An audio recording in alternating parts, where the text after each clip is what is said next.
Alright, so we're going to pull it out.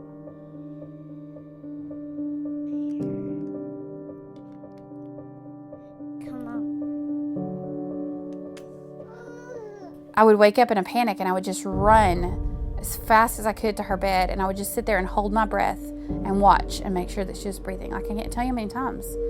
I would run to my child's bed to make sure she was alive. My name is Tucker Legrone, and I have type 1 diabetes. Every morning when I go to wake up Tucker for school, every morning, as I'm going from our room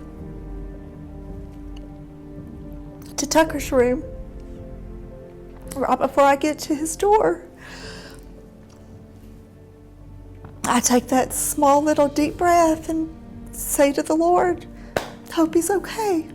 Life changed for our family dramatically that day. Life changed for her. Her life will never be the same. I certainly had no idea how all-consuming it would be to live with type 1 diabetes. You can never let your guard down. We're one low or one high away from a train wreck all the time.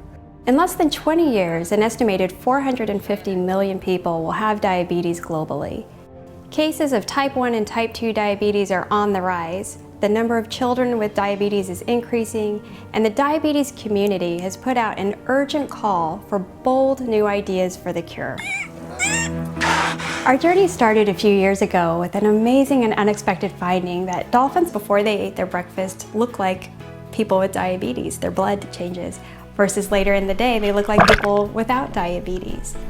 And this led us to believe that dolphins could have a switch that could turn a diabetes-like state on, and more importantly, off.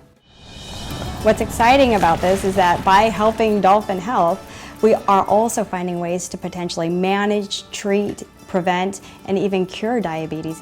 So we have 4 main aims over the next 5 years.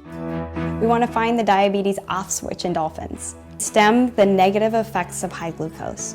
We want to identify specific nutrients in fish that may help protect against developing type 1 and type 2 diabetes. Find ways that we may be able to develop handheld breath sensors to monitor and track diabetes. It certainly has a lot of promise, and the passion that they have for this is really special.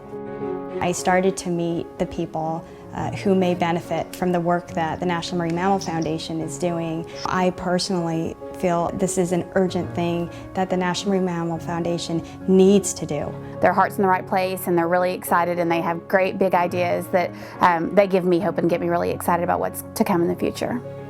The night I put my son in bed when we got home from the hospital, I looked at my son in the eye and I said, I promise you, I'm going to work every day, tirelessly.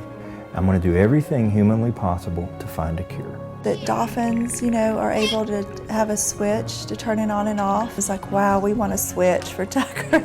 If we could figure that out, just flip the switch. Let's turn it off. Let's end it. That's a baby as well. So they're telling her hi.